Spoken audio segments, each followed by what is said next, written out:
اب سے پہلے بہت کچھ رسول خدا کو اذیت پہنچا چکی تھی، زبان سے بھی عمل کے ذریعے سے بھی، لیکن آج ملعون اول سے کہتی ہے کہ تمہارے صاحب نے جو میری توہین کی ہے تو وہ سمجھتے ہیں کہ وہی فصاحت و بلاغت کے اوپر معیاری کلام پیش کر سکتے ہیں، تبت یدا ابی لہب وغیرہ۔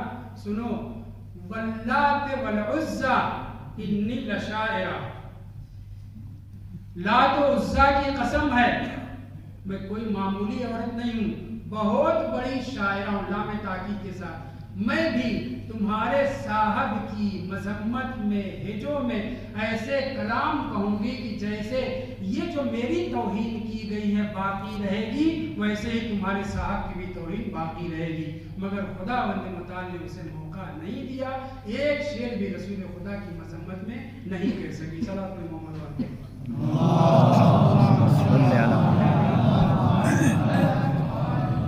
ایک دن معاویہ نے چٹکی لی، کہ میں واقعہ ذکر کر چکا، اشارہ کر کے آگے بڑھنا چاہتا ہوں۔ کس کی بہن تھی؟ ابو سفیان کی۔ معاویہ کی کیا لگے گی؟ پھوپھی۔ اپنی پھوپھی پہ اس کو ناز کرنا چاہیے تھا، ناز نہیں، بہت توجہ چاہتا ہوں۔ جناب عقیل آنکھیں جا چکی ہیں لیکن بڑے حاضر جواب تھے۔ ایک مرتبہ اپنے اصحاب کے ذریعہ فقیر شام نے کہا کہ آج ان کو ہنساتے ہیں، ہنسانے میں ان کی توہین کرتے ہیں۔ پلٹ کر کے کہتا ہے یہ بتلاؤ اے عقیل، تمہارے چچا، سگا رشتہ ہے، تمہارے چچا جہنم میں کہاں ہوں گے؟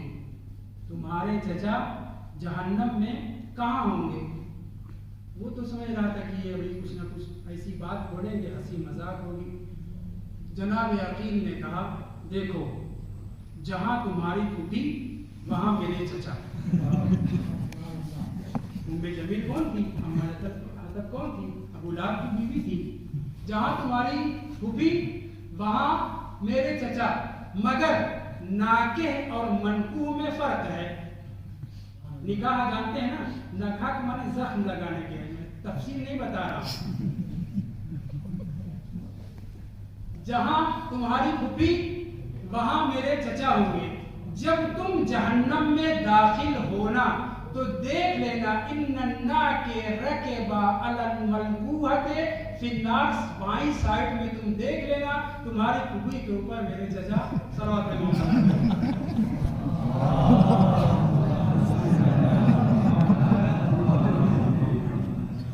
اس کے بعد جناب عقیل نے ایک سوال کیا ہے، وہ سوال میں آپ کے سامنے بیان کرنا چاہتا ہوں۔ یہ بتلاؤ اے معاویہ، جہنم میں ہی صحیح ناکح افضل ہے یا منکوحہ؟ اس نے بردستہ کہا کلاہما شر واللہ ہے۔ کیا میں جواب دوں؟ دونوں شر ہیں۔ صلوات محمد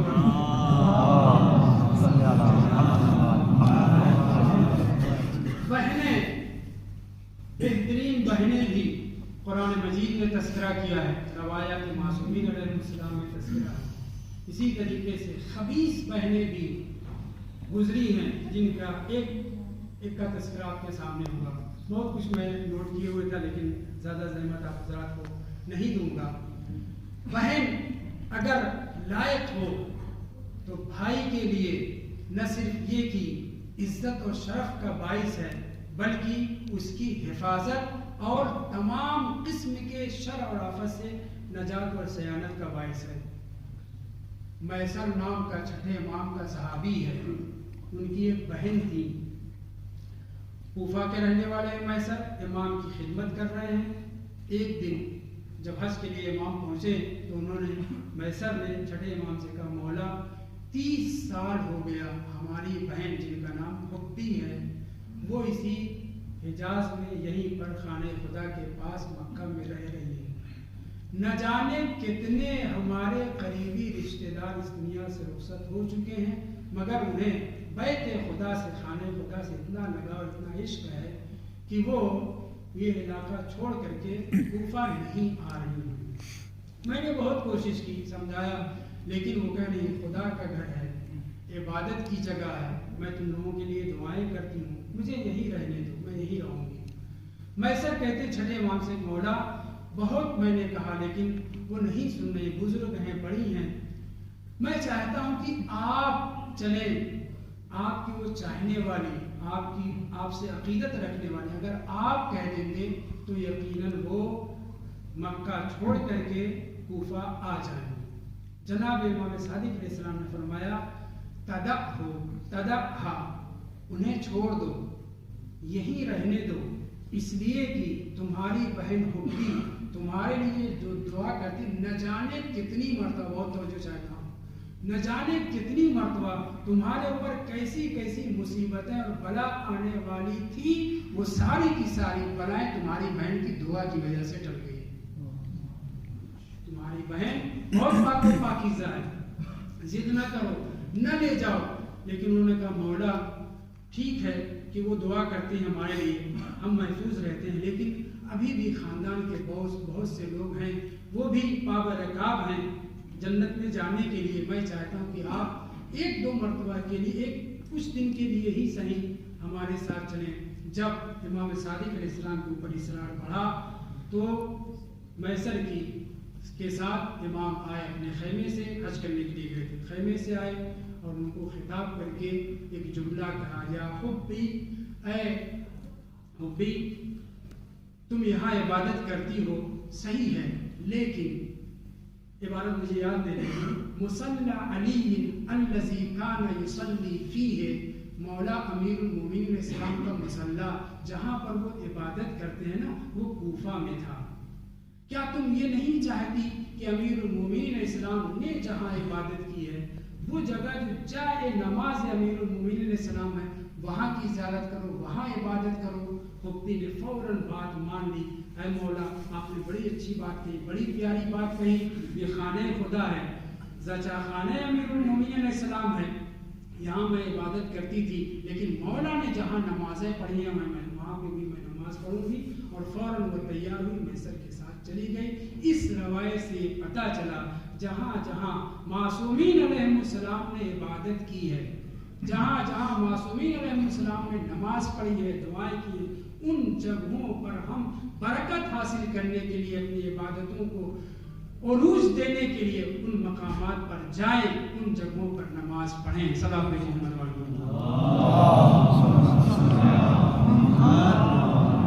امام کے کہنے پر یہ خاتون آمادہ ہو جاتی ہے، تیار ہو جاتی ہے، اور وہ علاقہ جو خدا کا گھر ہے مکہ، جہاں پہ خانہ خدا ہے، 30 سال تک اجاگری کرنے کے بعد چھوڑ دیتی ہے امیر المومنین علیہ السلام کے مصلی، اور اس جائے نماز پر نماز اور عبادت کرنے کے لیے جہاں امیر المومنین عبادت کیا کرتے تھے. بس عزیزوں، میں نے آپ لوگوں کی زحمت تمام کی، ایک بہن کا اور تذکرہ کر کے آپ کو آپ کی زحمت اور رحمت دونوں تمام کروں گا. جناب حضرت ابوالفضل عباس علیہ السلام فرات میں اتر گئے تھے، مشکیزے میں پانی بھر لیا تھا، چلوں میں بھی پانی لے لیا تھا. یہ ہم برابر پڑھتے اور سنتے رہتے ہیں، یہ حقیقت ہے. لیکن صرف حضرت ابوالفضل عباس ہی نہیں فرات میں اترے تھے. روایت موجود ہے، معتبر کتابوں میں موجود ہے کہ امام حسین علیہ السلام جب لشکر کے اوپر حملہ کرتے ہوئے آگے بڑھتے، جب بھی رخ کرتے تھے فرات کی طرف، ساری فوجیں سمٹ کر کے امام کو روک لیا کرتی تھی، حائل ہو جایا کرتے تھے. لیکن اس کے باوجود وہ وقت آیا کہ امام حسین علیہ السلام دشمنوں کو قتل کرتے ہوئے 4000 کا لشکر جو زبیدی حجاج کے ساتھ وہاں پہ تعینات تھا، اس کو بھی کاٹ پیٹ کر کے برابر کیا. روایت کہتی ہے امام حسین علیہ السلام فرات میں اتر گئے، اور وہاں پہنچنے کے بعد ایک فقرہ یہ ہے کہ گھوڑے نے خود ہی اپنا سر پانی کی طرف کیا مگر پیا نہیں. یہ منظر امام حسین علیہ السلام نے دیکھ لیا، کہا انا عطشان وانتا عطشان. پھر قسم کھا کر کے امام قسم کھا کر کہہ رہے ہیں، اے میرے گھوڑے، جب تک تو نہیں سیراب ہوگا نا، میں حسین سیراب نہیں ہوگا. گھوڑے نے اپنا سر اٹھا لیا، سمجھ گیا مولا نے قسم کھائی تھی کہ جب تک تو سیراب نہیں ہوگا نا، میں بھی سیراب نہیں ہوگا. سر اٹھا لیا، دیکھیے گا ایک روایت میں ہے کسی فقرے میں فمد الحسین علیہ السلام یدہ الی الماء، شاید اپنے بھائی کے عمل کو دہرانا چاہ رہے تھے، لوگوں کو جتانا چاہ رہے تھے، دشمنوں کو بتانا چاہ رہے تھے جیسے میرے بھائی نے فرات پر قبضہ کر لیا ویسے میں حسین بھی فرات پر قبضہ کر رہا ہوں۔ فمد یدہ الی الماء فاغترف غرفۃ، امام نے چلو میں پانی لیا، جو پینا چاہ رہے تھے، بھائی مارا جا چکا ہے، بیٹے مارے جا چکے ہیں، نہیں فمد یدہ الی الماء فاغترف غرفۃ، ایک چلو میں پانی لیا۔ ایک روایت یہ ہے کہ گھوڑے نے کہا، ایک روایت یہ ہے کہ گھوڑے نے کہا اے مولا کیا آپ پانی پی لیں گے؟ آپ کے بھائی عباس پیاسے مریں گے۔ دوسری روایت یہ ہے نادا فارس، فرس نہیں فارس، لشکر یزید کا وہ سپاہی جو قریب پہنچ گیا تھا نا، اس نے کہا یا ابا عبداللہ انت ترید ان تشرب الماء، آپ پانی پینا چاہتے ہیں اور آپ کے خاندانے کے اوپر، آپ کے اہل حرم کے اوپر حملہ ہو گیا ہے۔ روایت کہتی ہے مولا نے پانی کو ویسے ہی فرات سے پھاڑ دیا جیسے بالخود نے عباس علیہ السلام جنگ کرتے ہوئے سامنے فوج جو آج گئی تھی اس کو ہٹاتے ہوئے قریب پہنچے خیمے، فَإِنَّ الْخَيْمَةَ سَالِمَةٌ، تو دیکھا خیمہ سلامت ہے۔ ایک مرتبہ پھر جناب زینب کے پاس پہنچے، اہل حرم کے پاس پہنچے، یہ رونے کی کیا وجہ ہے؟ مولا آپ جناب زہرا، جناب زینب صلوات اللہ علیہ ایک فقرہ کہتی ہے جو جناب سکینہ کی طرف بھی منسوب ہے لیکن جناب زینب کی طرف بھی منسوب ہے، کہتی ہے یا ابا عبداللہ یا اخی ردنا الی حرم جدنا، اب جب مرنے کے لیے جا رہے ہو نا تو ہمارے حرم کو ہمارے نانا کے مزار میں پہنچا دیجئے، مدینہ پہنچا دیجئے۔ امام حسین علیہ السلام نے وہی جواب دیا لو ترک القطع لنام، یعنی اگر مرغے قطع کو چھوڑ دیا جائے تو وہ آرام کرے۔ اے زینب میں نقل آدم میں گر چکا ہوں، اب یہ امکان نہیں پایا جاتا۔ گفتگو ہے یہاں پر، میں اس گفتگو کو چھوڑتے ہوئے دو بات کہنا چاہتا ہوں۔ جب آخری رخصت ہو کر کے امام حسین علیہ السلام آگے بڑھے ہیں نا تو جناب زینب کو کچھ یاد آیا، آواز دیتی ہے محلا محلا یبن سہلا، اے ماں جائے تھوڑی دیر ٹھہر جائیے۔ وہ پھر اس کے بعد جو گفتگو ہے وہ میں آپ کے سامنے پڑھ چکا ہوں۔ آخر میں جب امام حسین علیہ السلام کے سوار کرنے کی باری آتی ہے نا تو داہنی طرف بائیں طرف دیکھتے ہیں، جناب زینب آگے بڑھتی ہے، رکاب کو تھامتی ہے، گھٹنے کو موڑتی ہے، امام حسین علیہ السلام کو سوار کرتی ہے۔ جب امام جنگ کرتے کرتے گھوڑے سے گر جاتے ہیں تو گھوڑے سے گر جاتے ہیں نا، وہ وقت آتا ہے کہ عمر سعد بھی عمر سعد کے پاس پہنچتی ہیں، تیزی کے ساتھ جناب زینب عمر سعد کے پاس پہنچ کر کے کہتی ہیں یا ابن سعد ایقتل ابو عبداللہ وانت تنظر الیہ، تو ایک زمانے میں امام حسین علیہ السلام کے دوستی کا دم بھرا کرتا تھا، تیرا دوست شہید کیا جا رہا ہے، اس کے اوپر لڑتے تلواریں چلائی جا رہی ہیں اور تو دیکھ رہا ہے۔ روایت کہتی ہے تو عمر ابن سعد ینحدر و یسیر علی خدیہ و لحیتہ، عمر سعد رو رہا تھا، داڑھی بھر چکی تھی آنسو سے، لیکن اس نے برداشت نہیں کیا، برداشت نہیں کر سکا۔ کیا چیز؟ جناب زینب کی فریاد کو برداشت نہیں کر سکا، منہ دے کر کے رونے لگا۔ اس کے بعد جناب زینب آتی ہیں اپنے بھائی کی طرف، اب جو بھائی کی طرف آتی ہے تو کیا دیکھتی ہیں؟ والحسین علیہ السلام جالس، امام حسین علیہ السلام اپنی پوری طاقت سمیٹ کر کے اب اٹھ کے بیٹھ چکے ہیں۔ میں کہوں گا مولا حسین یہ کون سا موقع ہے جو آپ اٹھ کر کے بیٹھ رہے ہیں؟ تو شاید مولا جواب دے کہ میری بہن میری مادر گرامی کی طرح سے اتنی عظیم الشان ہے کہ میرے اتنی نقاہتاری ہونے کے باوجود زینب کے آنے پر اٹھ کے بیٹھ گیا ہوں۔ ہاں عزیزو، اس کے بعد جناب زینب بھائی کے پاس آتی ہے، کچھ دیر گفتگو ہوتی ہے، جناب زینب کو